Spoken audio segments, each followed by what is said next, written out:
So, are you somebody when you're trying to lose weight, you feel like it's just, you're having to work so hard and feel like you have to be so self-disciplined all the time? Or you struggle with your motivation. You're motivated to start and then it wanes. Then you get remotivated and then it wanes. Or maybe this happens, maybe you've managed to kind of have lost in the past, lost weight, you've achieved kind of your goal, but maintaining it becomes a challenge. Again, the motivation to keep making healthy choices, taking care of yourself, prioritizing your self-care, all that involves, it just wanes. And you kind of get off track and then put the weight back on. Well, when losing weight is to focus just on self-discipline or focus on, okay, now I've got a reason, I'm motivated, or it's exciting, maybe there's an event coming up, or the spring season's coming up, or it's holidays, whatever.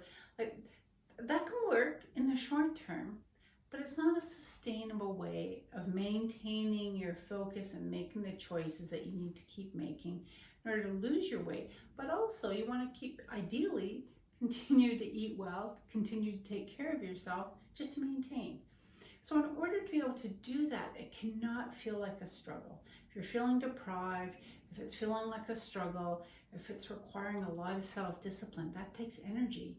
It's not sustainable. You cannot live in that state for long periods of time. So I'm going to give you another way of looking at this.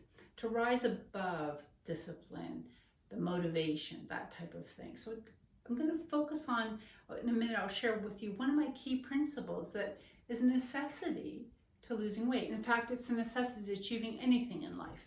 Anything, build a business, being part of a sports team, a career, having kids. It is the thing that will allow us to rise above all the stuff that can make the journey a struggle, but when we rise above it, it doesn't feel like a struggle. So when I talk about weight loss, I often use the term body freedom. And yes, weight loss is obviously hitting probably a number in inches and sizes and clothes and all that kind of stuff. But I like to look at it through a broader lens, and I've spoken about this in previous videos, but it's this concept of body freedom. So it's not just about losing weight, it's about achieving freedom in your body where you feel good in your body. But that also encompasses freedom in your mindset, where you're no longer feeling like this part of your life that, what am I eating? How am I exercising? What do I need to do? It's just always on your brain. It's no longer, you want to get to the point where you have freedom in the mindset, where you're not having to think about it so much. You just know what you need to do. It's second nature. And also leading into freedom in your lifestyle. By freedom in your lifestyle, meaning you've got the habits, 80% of the time, it's second nature. You're on autopilot. You know what you need to do. You don't need to overthink it. And you can also have indulgences. You know how much you can do. It's again, you don't need to feel guilty. You can enjoy it. You know what to do if you overdo it. Like, you've got this flexibility. You've mastered the dance and the lifestyle, that 80-20, taking care of yourself. And this whole journey about worrying about weight and everything it encompasses is no longer an issue. That, by my definition, body freedom. In order to achieve that, aside from just looking at a number on the scale, really there's 5 principles that need to be included. You need to incorporate into your weight loss journey that's going to set you up, not just to lose weight, but to achieve body freedom. Well, the first one, if you haven't heard me talk about it, it's in one of my previous videos, it's just the plan, having a game plan. You need a plan, it's right for you. It gives you that structure, the clarity, you know what you need to do. You don't have to make 1,000 decisions.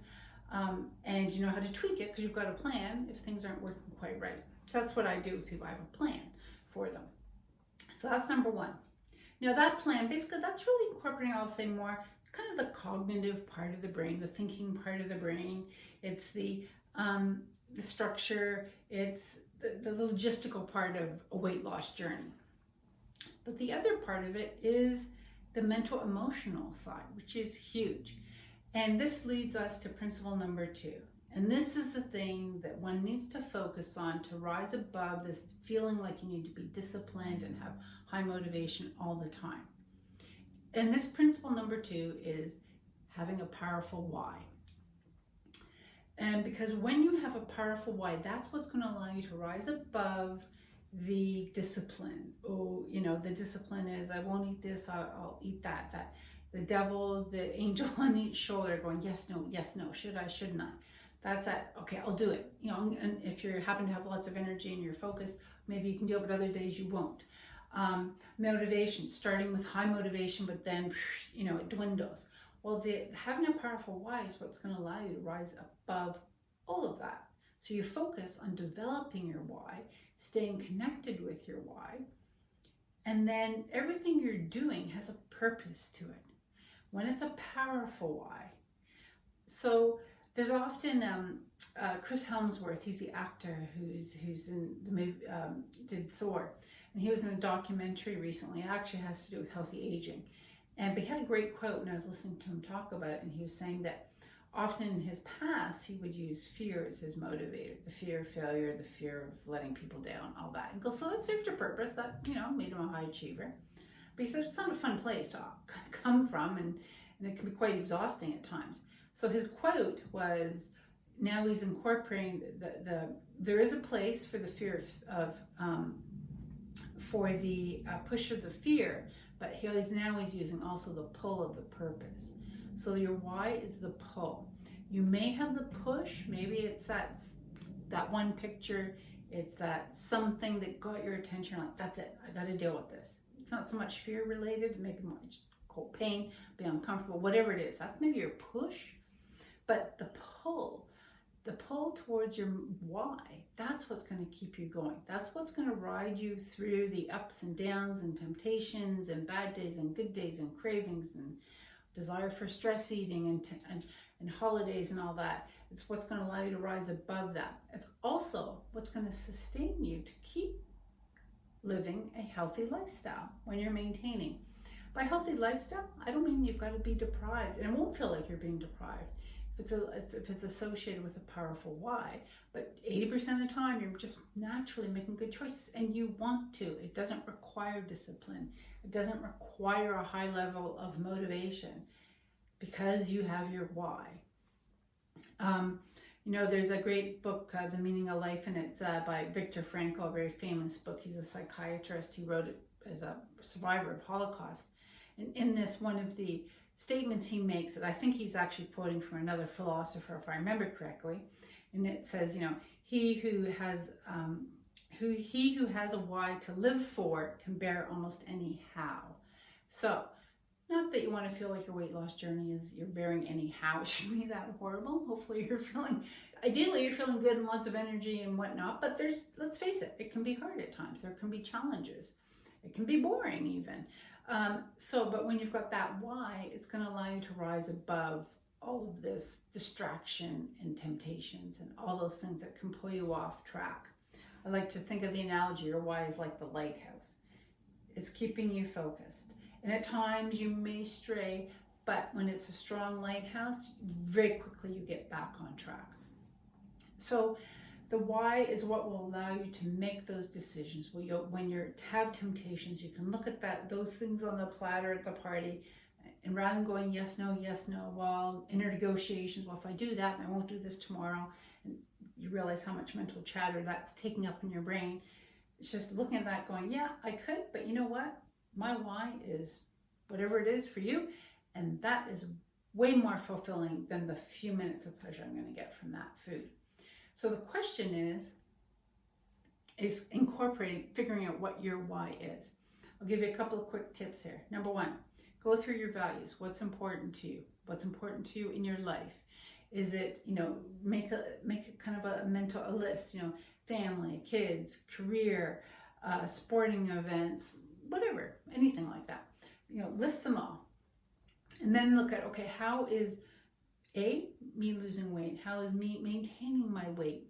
Not just about weight. How is me having body freedom? How is me not having to think about this all the time? How is me eating well, feeling good, feeling my best?